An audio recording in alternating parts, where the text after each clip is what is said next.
Iniwan ng anak ang ama sa mismong kaarawan nito, pero nagsisi siya nang makita ang pagbabago sa lalaki habang sila'y magkahiwalay. Matagal nang naniniwala si Mateo na pagkatapos mamatay ang asawa niya, mas magiging malapit ang buhay nila ni Adrian. Sa loob ng maraming taon, isang bubong ang tinitirhan nila. Bawat isa may sariling ugali at nakasanayang gawain, pero nitong huli, parang lahat ng bagay ay nauuwi sa tensyon. Si Adrian, na ngayon ay nasa hustong gulang na, gusto ng kalayaan, gusto ng sariling espasyo. Gusto ng buhay na sa paningin niya ay hinahadlangan ng ama. Sa umagang iyon ng linggo, habang nagkakape sila, tumingin si Adrian sa ama at matatag na sinabi na kailangan nilang mag-usap. Tahimik lang na hinahalo ni Mateo ang kape, hanggang sa marinig ang anak na sinasabing oras na para magkahiwalay ng landas, na wala na raw siyang pribadong oras at ang presensya ng ama ay masyadong mabigat na para sa kanya. Itinaas ni Mateo ang tingin, malalim na huminga at sinabing minsan na niyang naisipang lumipat, pero parang mali dahil iyon ang tahanang kinagisnan nila. Sagot naman ni Adrian na kung talagang gusto ng ama na tumulong, dapat ay bigyan siya nito ng pagkakataong magkaroon ng sariling espasyo at magsimula ng totoong buhay. Nagulat si Mateo, ibinaba ang kutsara at tumingin ng diretsyo sa anak. Sinasabi mo bang dapat akong lumabas sa sarili kong bahay? Tanong niya, mas mahina ang boses kaysa sa gusto niya.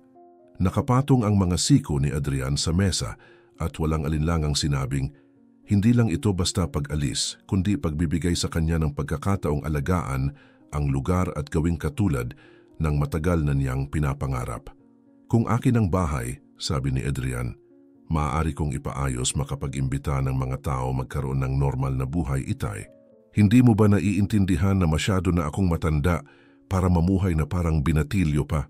Tahimik lang si Mateo sa loob ng ilang segundo, nakatingin sa usok na lumalabas sa tasa at sinabing hindi pa siya sigurado kung tama iyon, pero pag-iisipan niya.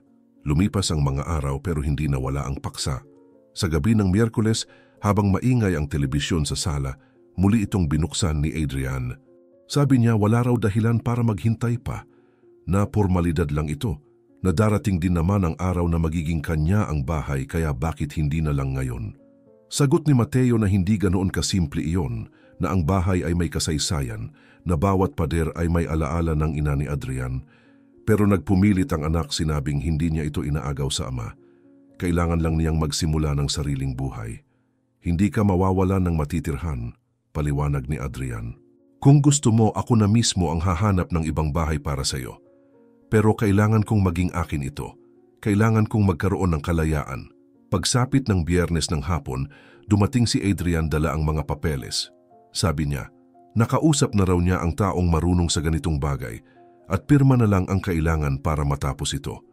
Nakaupo si Mateo sa beranda, kinuha ang mga dokumento at nagbukas-bukas na parang naghahanap ng dahilan para hindi gawin iyon.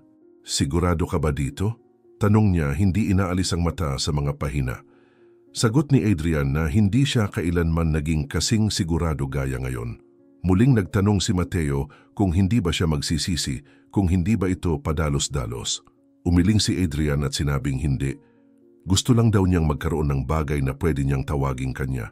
Ibinaba ni Mateo ang mga papeles at sinabing ang bahay na iyon ay itinayo sa pamamagitan ng matinding pagsisikap, na bawat sentimo ay galing sa mga taon ng mabigat na trabaho at hindi madaling pakawalan iyon.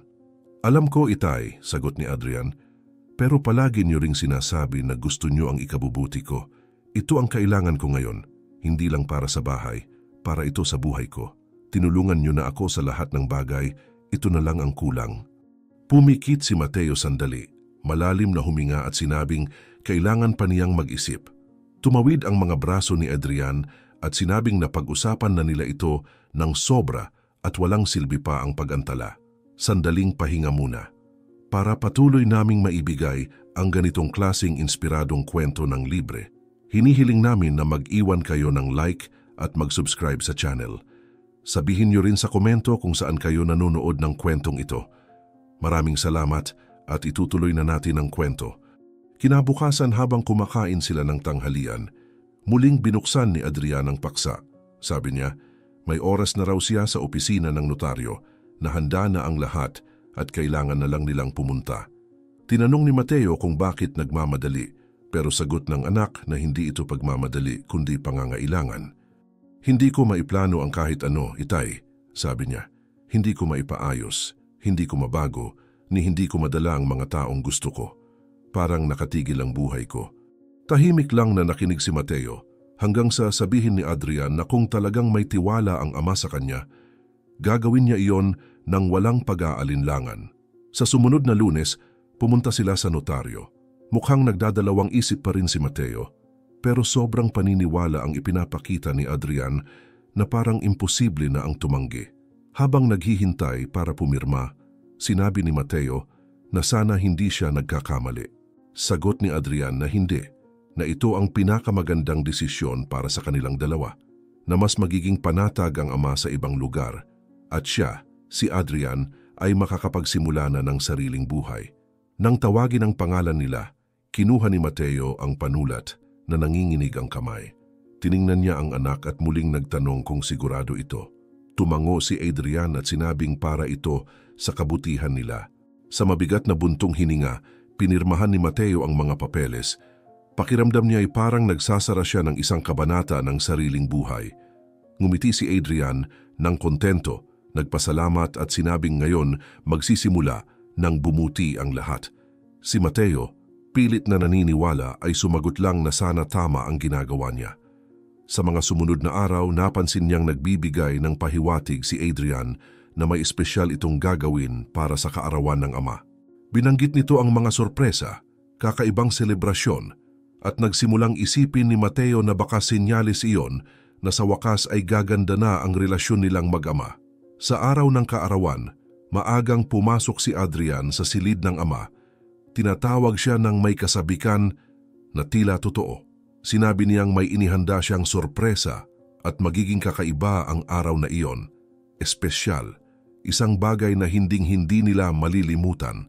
Si Mateo na nooy bagong gising pa ay napangiti sa nakitang sigla ng anak at sinabing curious siyang malaman kung ano ang plano nito. Ang sagot lamang ni Adrian ay magbihis na agad siya. Mahaba ang araw at gusto niyang sulitin ang bawat minuto. Bumangon si Mateo, naligo ng mabilis, isinuot ang pinakamagandang kamisa na meron siya at lumabas ng bahay na puno ng pag-asa. Iniisip na baka iyon na ang simula ng panibagong yugto ng kanilang relasyon. Pagpasok nila sa sasakyan, nagsalita si Adrian tungkol sa kung gaano siya kasaya, na sa wakas ay may magagawa naman siya para sa ama dahil ito ang palaging nagsasakripisyo para sa kanya sa buong buhay niya. Nakinig si Mateo na may luha sa mata at sinabi na hindi niya kailangan ng ingranding bagay. Ang tanging hiling lang niya ay makita ang anak na masaya at maayos ang buhay. Nangako si Adrian na magiging isang hindi malilimutang araw iyon at pinaandar ang sasakyan. Tinatahak ang kalsada na may ngiti na para kay Mateo ay tanda ng pagmamahal. Ngunit sa katotohanan ay may ibang itinatago. Ang mga unang oras ng biyahe ay puno ng magagaan na usapan.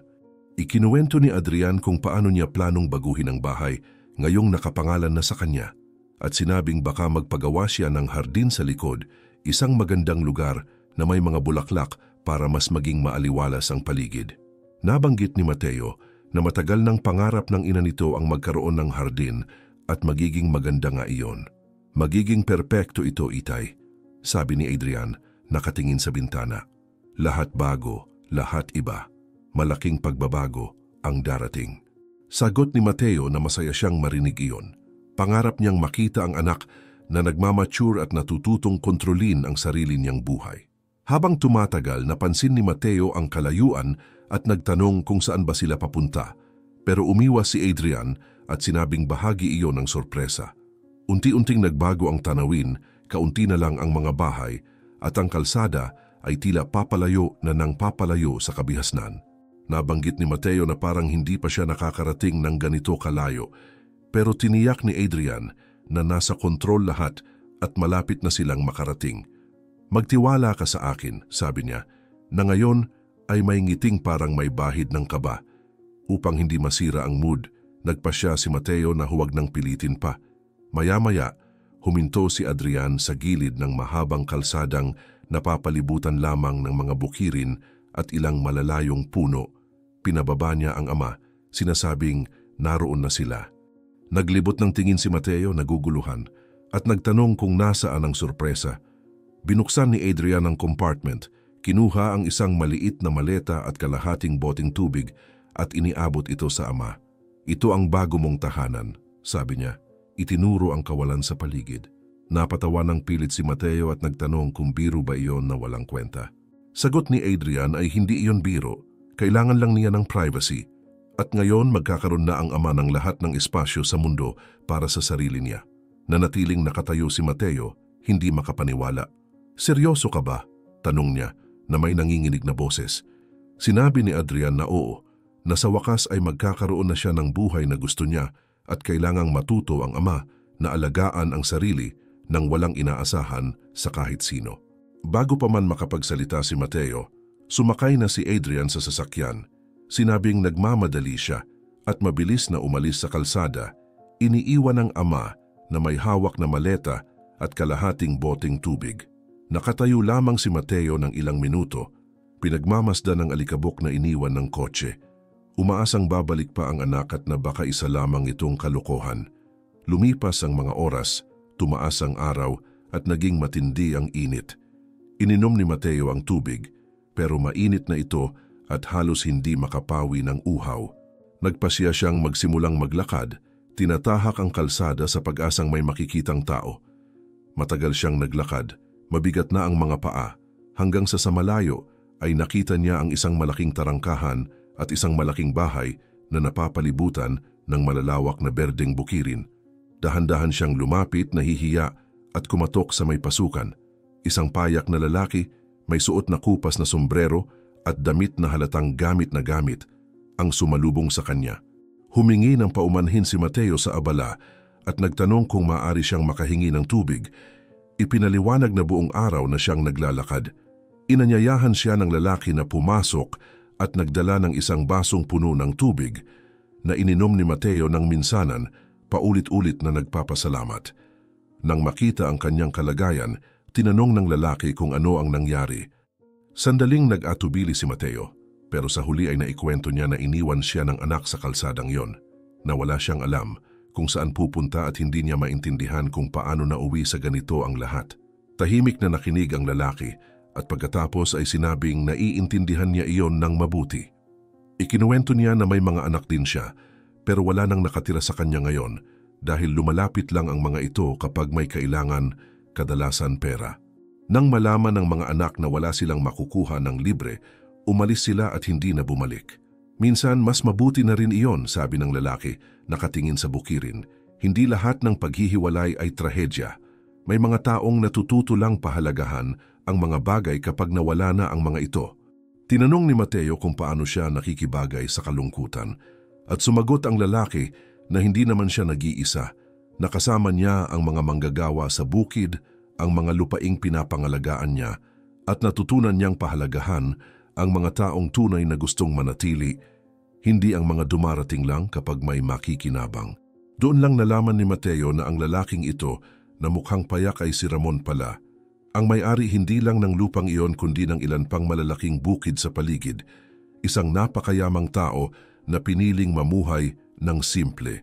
Tiningnan ni Ramon si Mateo at sinabing nakikita niya rito ang isang taong handang magsimula muli, isang taong maaaring matutong mabuhay sa ibang paraan. Inalok niya si Mateo na magtrabaho sa bukid. Sinabing magkakaroon siya ng tirahan, pagkain at higit sa lahat, pagkakataong buuin muli ang sariling buhay. Tahimik na tumango si Mateo, dala pa rin ang bigat ng nakaraan.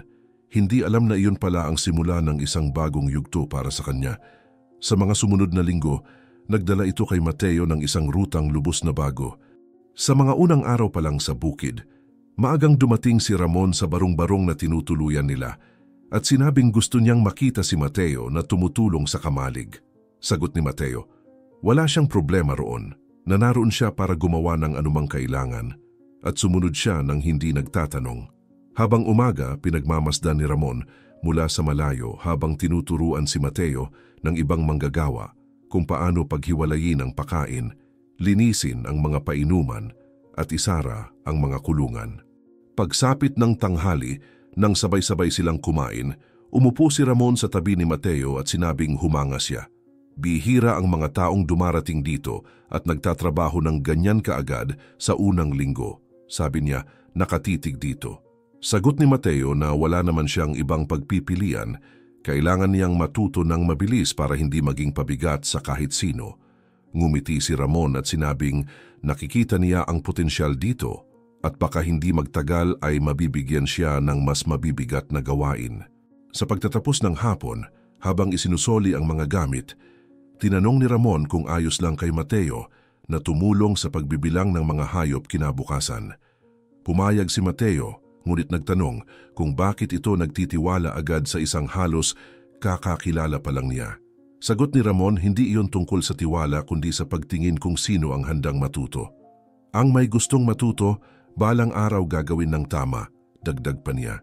Nanahimik sandali si Mateo bago sinabing gagawin niya ang lahat para hindi mabigo.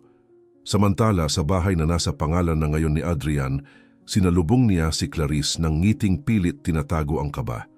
Ipinakita niya ang bawat silid, sinabing doon sila magsisimula ng bagong buhay.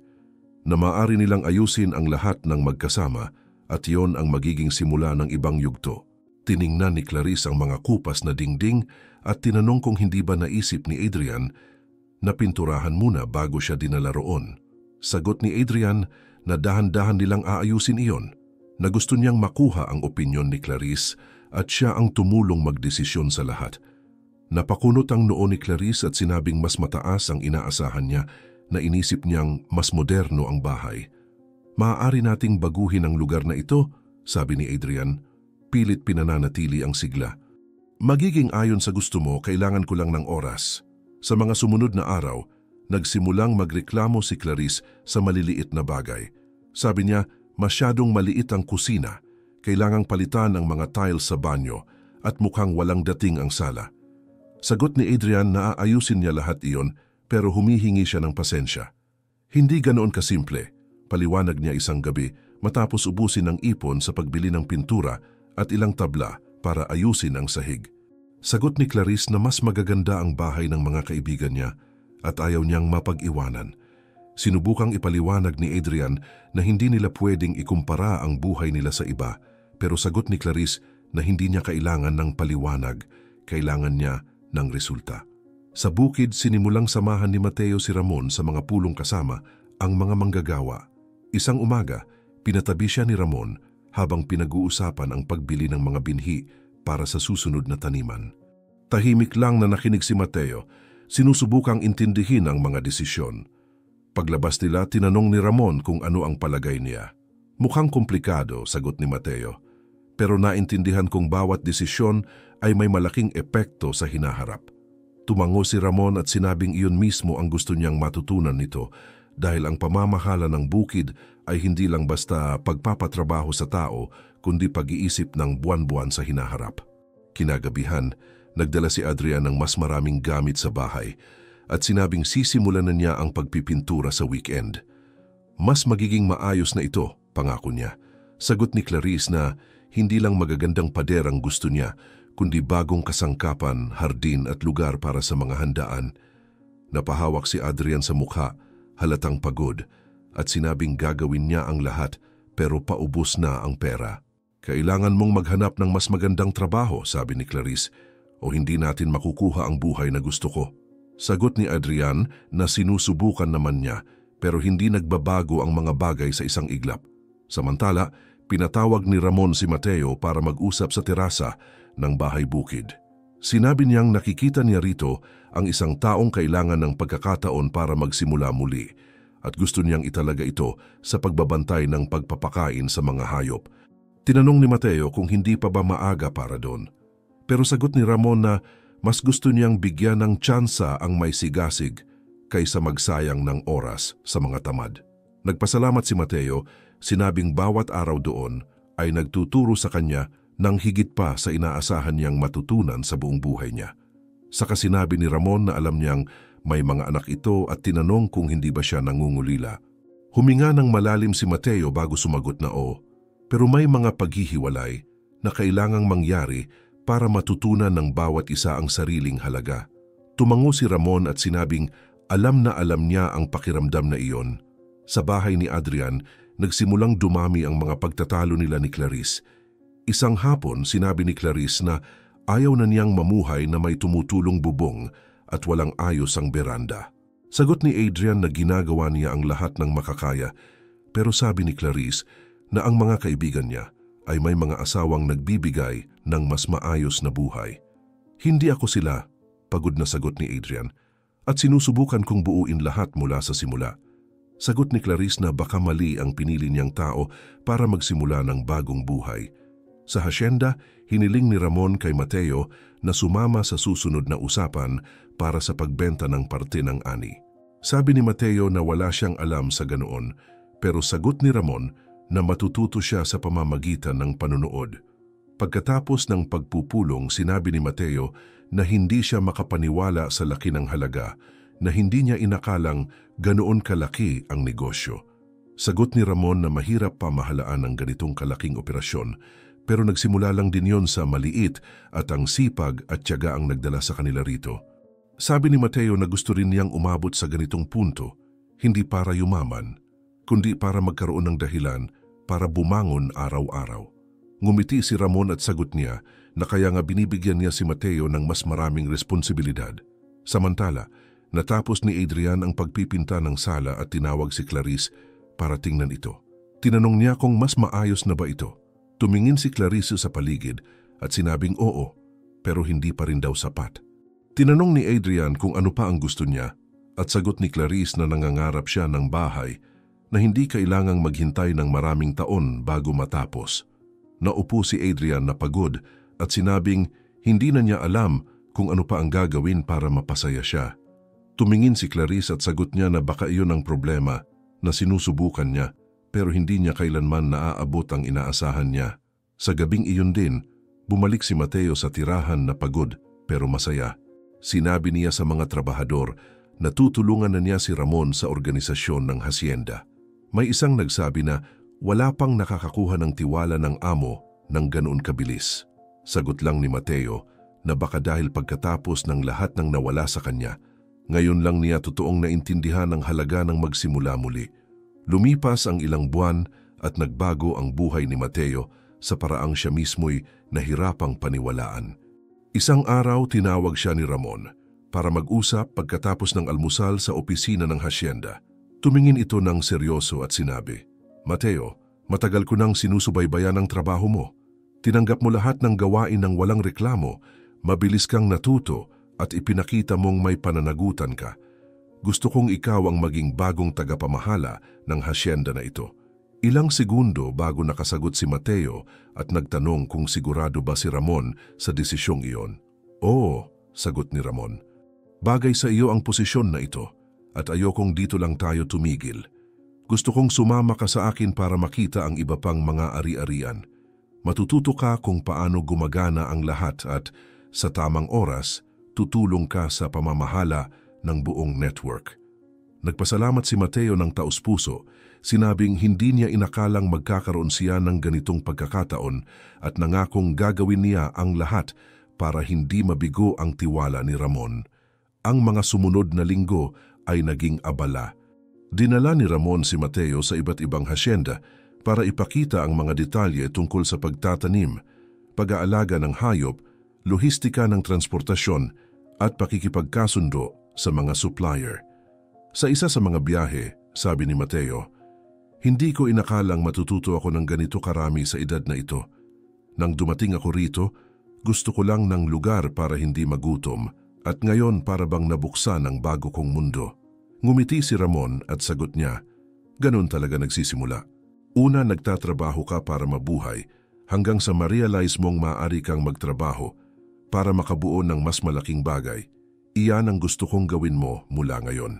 Habang lumalago ang karera ni Mateo at nakukuha ang respeto ng mga trabahador at supplier, unti-unti namang gumuho ang personal na buhay ni Adrian.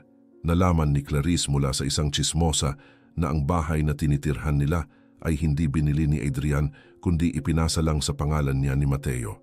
Sa hapon ng araw na yon, pumasok siya sa sala kung saan naroon si Adrian at diretsong nagtanong, "Totoo bang hindi ikaw ang bumili ng bahay na ito na galing lahat ito sa ama mo?"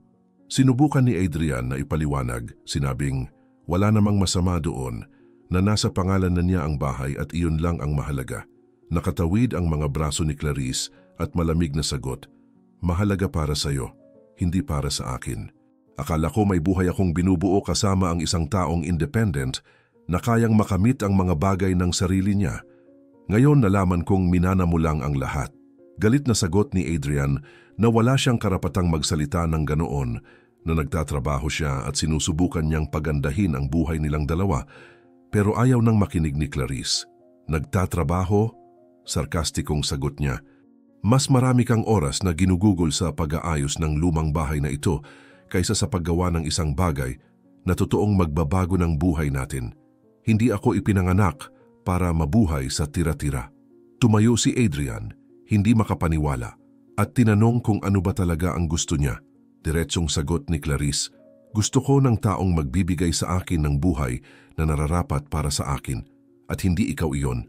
Ilang araw matapos nito, nalaman ni Adrian mula sa mga kakilala na may nakikita ng matandang negosyanteng mayaman si Clarice. Nang minsang nagkita sila ng hindi inaasahan sa isang kafe, hinarap siya ni Adrian. "Totoo ba ito?" tanong niya. Galit ang mga mata.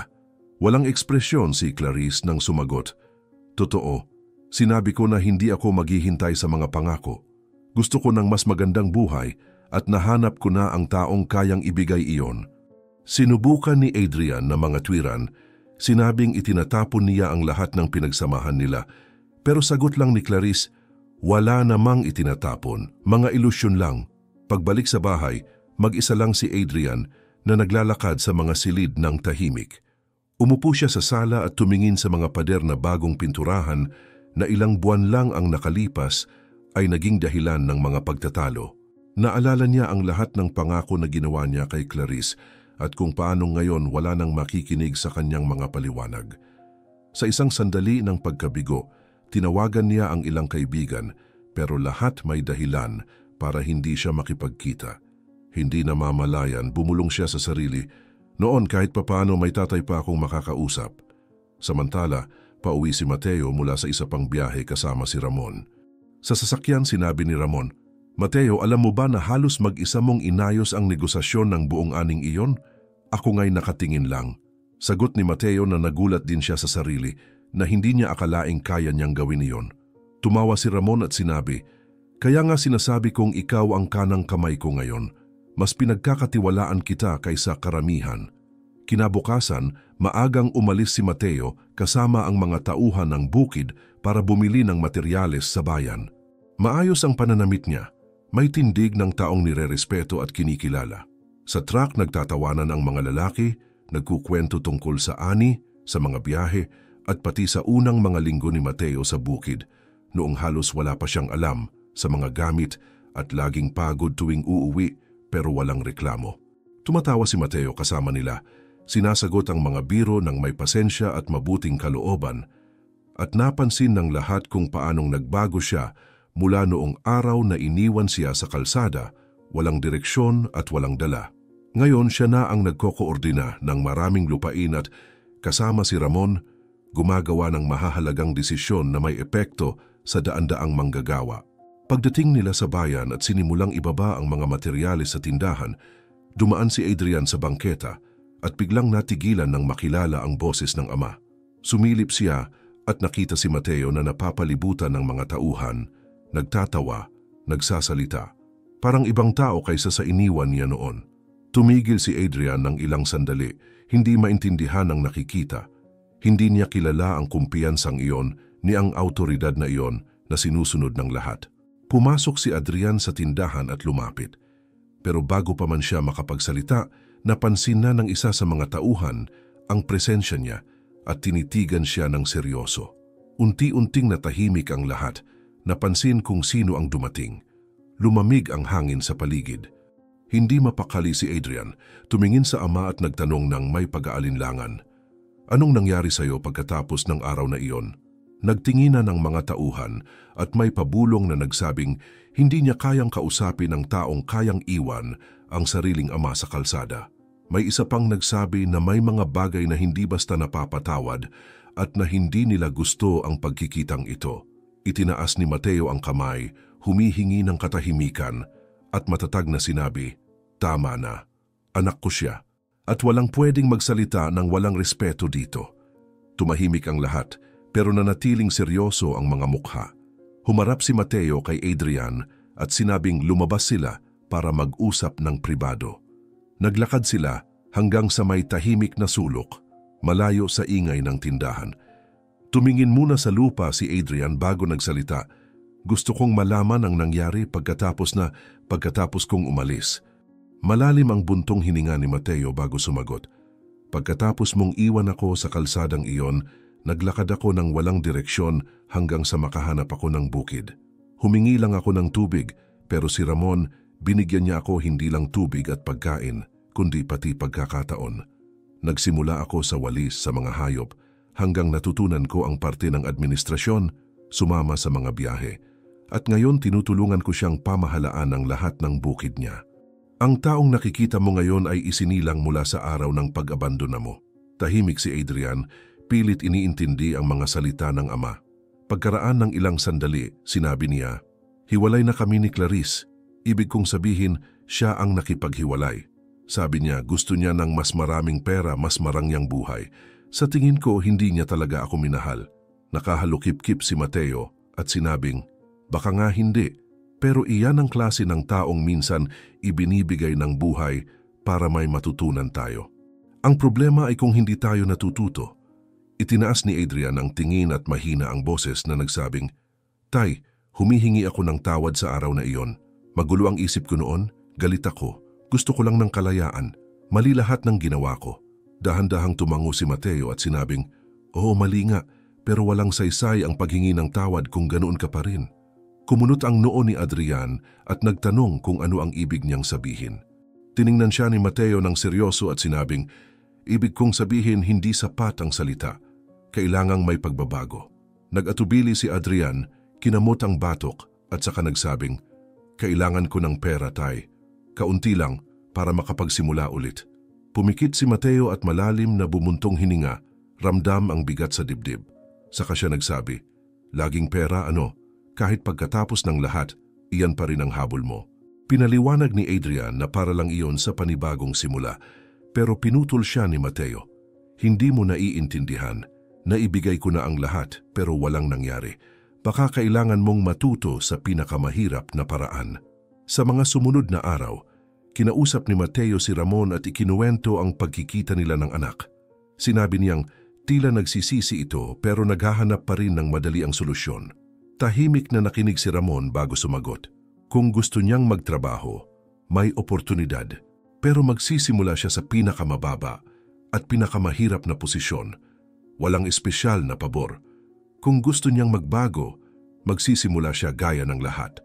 Pumayag si Mateo at sinabing, "Iyan ang gusto ko." Matutunan niya ang halaga ng lahat ng bagay. Nang matanggap ni Adrian ang alok, muntik na siyang matawa, iniisip na isa iyong pangahamak. Pero matigas ang tono ni Mateo. "O tatanggapin mo ang trabahong ito o magpapatuloy kang magreklamo sa buhay nang hindi gumagawa ng kahit ano para baguhin ito." Wala nang ibang pagpipilian si Adrian kaya nagpasya siyang subukan. Sa unang araw niya sa bukid, tinitigan siya ng may pangmamaliit ng mga piyon. May nagsabi pa ng malakas, "Ito ang binatang iniwan ang sariling ama sa kalsada." Sumagot ang isa, "Makikita natin kung gaano siya katagal dito." Tahimik lang na nakinig si Adrian habang tinuturuan kung paano linisin ang mga kulungan, magbuhat ng mga sako ng pakain at ayusin ang mga sirang bakod. Walang patawad ang araw at sa pagtatapos ng araw, puro kalyo na ang kanyang mga kamay at basang-basa ng pawis ang kanyang kamiseta. Kinagabihan pagod na pagod siyang naupo mag-isa sa kainan hanggang sa may isang piyon na nagsabi, "Akala ko hindi ka na babalik bukas." Tumingala si Adrian at sinagot ito, "Babalik ako, hindi ako susuko." Mabibigat din ang sumunod na mga araw. Gumigising siya bago pa sumikat ang araw, nagtatrabaho ng walang tigil at tinitiis ang mga mapanghusgang tingin ng lahat. May mga nang aasar, may mga tahimik lang na nanunood, naghihintay kung susuko siya. Pero nanatiling matatag si Adrian, tahimik lang na pinagmamasdan siya ni Mateo. Isang araw sabi ni Ramon, "Matigas ang ulo ng anak mo. Kung kagaya lang ng mga anak ko, matagal na siyang sumuko."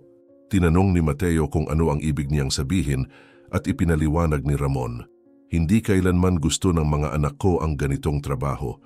Lumaki silang napapalibutan ng pera at iniiwasan ng anumang hirap. Pero ang binatang iyon, kahit paano, sinusubukan niya." Tumingin si Mateo kay Adrian na noon ay nagbubuhat ng mga timba ng tubig na mabibigat ang hakbang at sabi niya, baka ngayon lang niya talaga nauunawaan. Habang lumilipas ang mga linggo, nagbago ang tingin ng mga piyon sa kanya. May nagsabi, "Tahimik lang ang binatang iyon pero nagtatrabaho siya gaya ng kahit sino dito." Sumagot ang isa, "Oh, baka hindi lang siya spoiled kagaya ng iniisip natin noon." Walang sinasabi si Adrian, patuloy lang sa ginagawa. Isang hapon, matapos ang isang araw na sobrang hirap, pinatawag ni Ramon si Mateo para panoorin si Adrian na inaayos ang bakod sa dulo ng pastulan. Ilang minuto silang tahimik bago nagsalita si Ramon. "Baka may pag-asa pa siya. Hindi ko akalaing sasabihin ko ito, pero mas matapang pa siya kaysa sa mga anak ko." Sagot ni Mateo, "Marami siyang pagkakamali, pero baka natututo na siya ngayon sa tamang paraan." Palubog na ang araw nang matapos ni Adrian ang trabaho at bumalik na balot ng alikabok, pero walang reklamo. Tumingin si Ramon kay Mateo at sabi niya, "May kakaibang paraan ang buhay ng pagtuturo. Minsan kailangan munang mawala ang lahat para maunawaan ang tunay na halaga ng kung ano ang mayroon ka. Baka may kinabukasan pa ang binatang iyan kung magpapatuloy siya ng ganyan." Nanatiling tahimik si Mateo, pinagmamasdan ang anak. May dalang tahimik na pag-asang marahil sa unang pagkakataon, tunay na siyang nagbabago. Maraming salamat sa pananatili hanggang sa dulo. May inihanda kaming isa pang espesyal na kwento para sa iyo na lumalabas na ngayon sa iyong screen, kailangan mo lang i-click para mapanood. Sa mundong puno ng sakit na madalas ay tahimik na pinapasan, pinili mong makinig hanggang sa huli. Kung tumama sa puso mo ang kwentong ito, mag-subscribe ka na. Malaking tulong ito para patuloy naming maibahagi ang mga totoong kwento na karapat-dapat marinig. Isulat mo rin sa mga komento kung saan ka nanonood. At kung maaari, ibahagi mo rin. Maaring maliit lang ito, pero ang pagpapalaganap ng isang kwento ng pagbangon ay pagpapalaganap din ng pag-asa.